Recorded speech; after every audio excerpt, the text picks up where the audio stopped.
Hey guys, tonight we're diving deep into the peaceful, yet surprisingly odd life of medieval monks.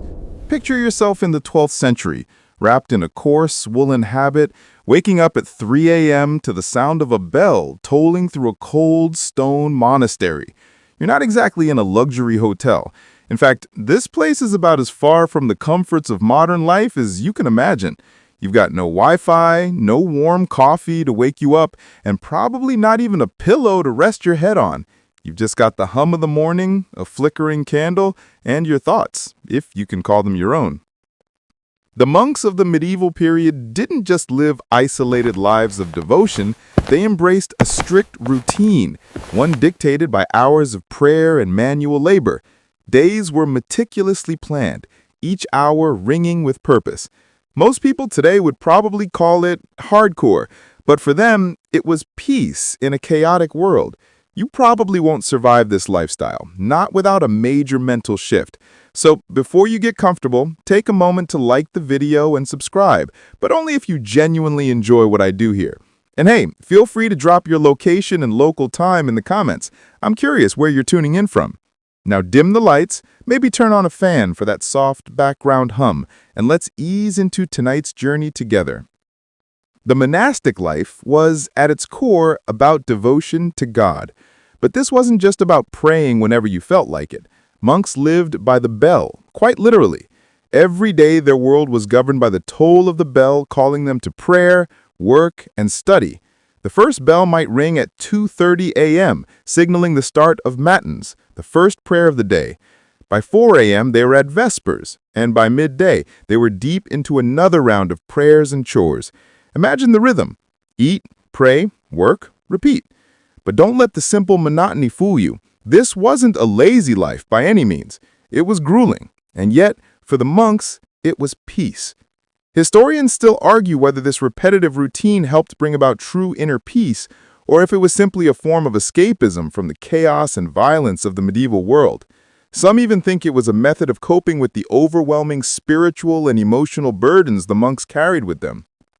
Either way, there was one clear thing that shaped their existence: repetition.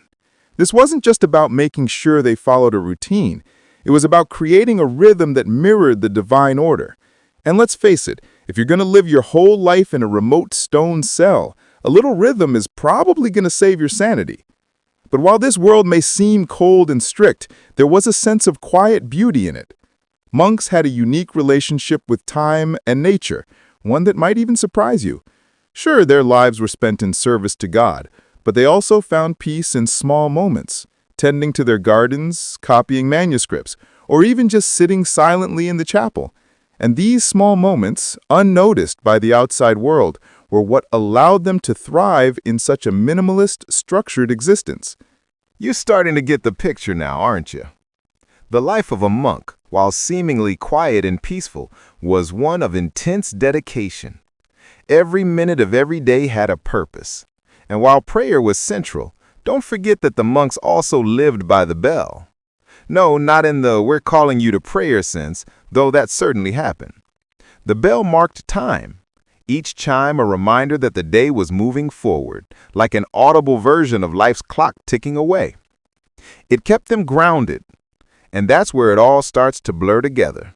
The rhythm of the prayers, the endless cycle of work, and the inner peace they cultivated.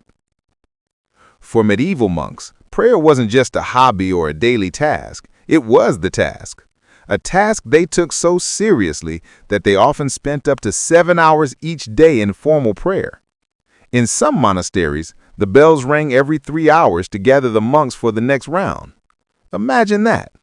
7 hours of your day broken up into these long, stretching periods of time dedicated solely to speaking with the divine.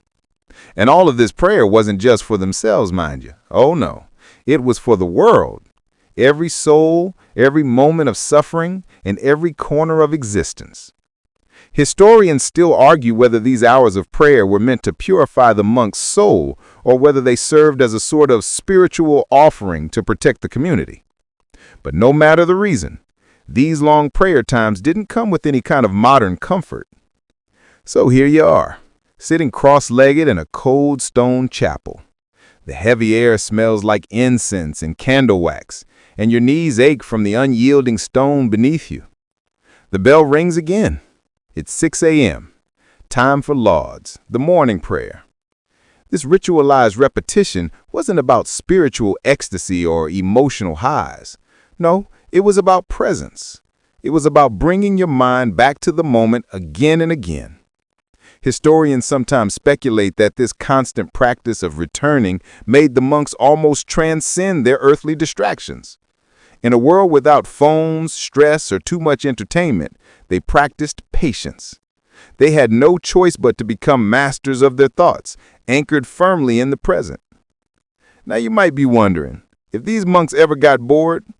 Well, let's just say their relationship with boredom wasn't like yours. They didn't have the modern distractions we take for granted. No TV shows to binge watch, no TikTok videos to scroll through, not even a good book for the evening. For them, the repetition of prayer and work was simply part of the sacred rhythm of life. Sure, it might have sounded monotonous, but it was through this repetition that they sought the divine. And sometimes even the divine found its way into their hobbies. Let's talk about that. Because while prayer dominated their days, their work wasn't just about keeping the monastery running. Oh no, the monks had more to offer to the world than just their prayers. Take, for example, the fascinating world of manuscript copying. You might think monks were simply scribes, copying books of prayers and Bible verses, and yes, that was their main job. But for many monks, manuscript illumination, decorating those pages with intricate designs, was a hobby, an artistic outlet in a world that often didn't have much room for creativity. Historians still debate whether the elaborate designs in manuscripts were purely spiritual or if the monks just enjoyed the craft itself. Were these monks practicing their artistic talents to serve God, or did they secretly revel in their ability to create beautiful, intricate images in the margins of their holy books? Either way, these illuminated manuscripts became one of the defining features of monastic life, blending devotion with artistic expression. You've seen them before, those stunning illuminated manuscripts, shimmering with gold leaf, intricate patterns, and vibrant colors. Each page looks like a miniature masterpiece, a treasure that feels almost alive with its beauty. But here's the thing, the monks who created these weren't just doing it for show. These manuscripts were sacred, yes, but they were also something of a hobby for the monks, a rare chance for a moment of creative expression. Picture this. You're sitting in a dimly lit scriptorium, the smell of ink and parchment in the air, your quill dipping into ink as you carefully trace the next intricate design. With each stroke, you're not just copying words, you're making art. Now, don't get it twisted. This wasn't like your average doodling session. Oh no, these monks were highly skilled.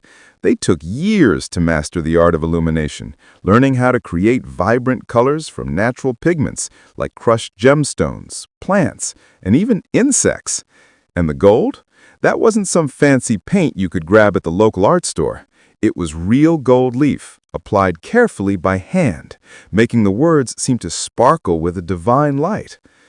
But beyond the beauty of the pages themselves, there was something deeper going on. These monks believed that the act of creating such art wasn't just a labor of love, it was an offering to God, a way to make the text even more sacred, more holy.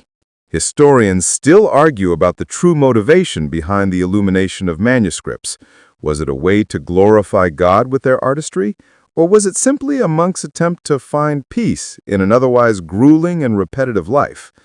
Some scholars suggest that the act of creating such delicate artwork was, in its own way, a form of meditation, a chance for the monks to lose themselves in something beautiful, even if just for a moment.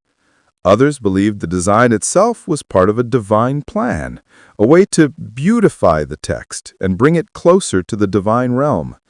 Whatever the reason, these manuscripts have stood the test of time, offering us a window into the inner world of these silent, meditative artists. Now, let's take a step back for a second and think about this. In the modern world, creativity is something we often associate with personal freedom or expression. You might think of artists sitting in front of a canvas, letting their emotions pour out, or writers working late into the night on a novel. But for these monks, their art wasn't about personal expression in the same way. It wasn't about telling their own stories. Their creativity wasn't about themselves. It was about creating something that brought others closer to God. It was, in a sense, a sacred hobby, one that let them merge devotion with artistry. This creative process wasn't just limited to illuminated manuscripts. Some monks also created intricate, hand-carved woodwork, delicate metalwork for altarpieces, or even embroidery. These hobbies weren't just a break from prayer. They were an essential part of the monks' spiritual discipline. Through their hands, the monks translated their devotion into the physical world, making something that would last for centuries.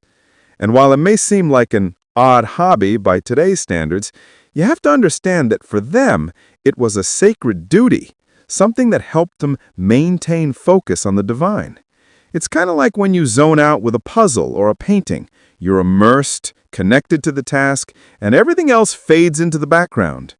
Of course, not all monks had the same relationship with art. Some were more focused on practical tasks like teaching, gardening, or tending to the sick. But even in those cases, hobbies were part of a monk's daily life. It was through this combination of prayer, manual labor, and creative expression that they found their peace. And that's something that's easy to overlook when we think of them today. We often imagine them as dull, remote, serious people with little interest in the world outside the cloister. But the truth is, their hobbies, their creative projects, were just as much a part of their monastic journey as their prayers. While monks may have been known for their spiritual devotion, their life wasn't all about prayers and manuscripts. In fact, some of their most intriguing activities revolved around farming. That's right, these men of God were also farmers, deeply invested in the land surrounding their monasteries. But don't think for a second this was just about producing food for their own tables, though of course they did that too. For monks, farming was much more than a practical task. It was also a form of meditation, an opportunity to connect with nature, and in some cases, an experiment in agricultural innovation. Picture this. It's late spring and you're knee-deep in soil, carefully planting rows of crops. Your back aches from bending over, but the work is steady, methodical, almost like another form of prayer. Monks believed that by tending to the land, they were participating in God's creation, helping to shape the world He'd made. This wasn't just about growing food, it was about nurturing life. Many monastic orders took their agricultural work very seriously, even setting up large orchards, vineyards, and herb gardens. And in a world where food production could mean the difference between survival and starvation, monasteries became havens of agricultural knowledge. Historians still argue whether the farming practices of the monks were truly revolutionary or just rudimentary. On one hand, these monks experimented with crop rotation, planting different crops in different seasons to avoid soil depletion. This early method of crop rotation would later be recognized as an efficient agricultural technique that transformed farming in Europe. On the other hand, some monks relied on more unconventional, even eccentric methods. In some monasteries, for instance, they used animal manure in large quantities, sometimes so much that it would raise eyebrows even today. Some also tried using composting techniques, while others planted peculiar herbs believed to ward off disease. In this quiet, methodical way, these monks were sometimes ahead of their time. But the farming life wasn't always as simple or as idyllic as we might imagine. Monks also had to contend with the harsh realities of nature. One of the most intriguing agricultural practices was the creation of monastic granges, large self-sustaining farm complexes often built far away from the monastery. These outposts were set up to produce everything the monks needed to survive: grain, dairy, vegetables, and sometimes even livestock. But maintaining a grange wasn't easy. The monks had to deal with unpredictable weather, potential crop failures, and the constant physical labor of tending to the land. The granges were crucial to the survival of many monastic orders, but they were also far from the peaceful, contemplative world we might imagine when we think of monks. In many ways, the monastic farm was a microcosm of the larger world. Just like their lives, it was governed by cycles and rhythms: planting, growing, harvesting, and resting. And even though the monks often worked tirelessly in these fields, it wasn't just about the food, it was about communion with the earth, a way of connecting to God's creation on a deeper level.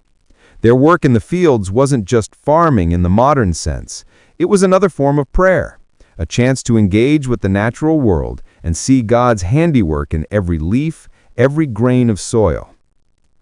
But don't get too comfortable thinking of these monks as simple farmers. Some were, of course, dedicated to their fields, while others turned farming into an art form, experimenting with new techniques, creating beautiful gardens, or even cultivating medicinal plants for the monastery's infirmary. These monks were the ones pushing the boundaries of what farming could be. They weren't just trying to keep the monastery well-fed, they were cultivating a spiritual practice that included the land itself. And maybe that's why their agricultural endeavors still have an air of mystery about them today. Were they genuinely ahead of their time, or were they just trying to make a spiritual connection through hard work and dirt? Historians still debate the level of sophistication monks brought to their agricultural practices. Was it more about the sheer joy of working the land and offering it up to God, or did they secretly enjoy experimenting with the earth just as much as they did with their illuminated manuscripts? Whatever the case, farming was undoubtedly a core part of the monastic hobbyist culture.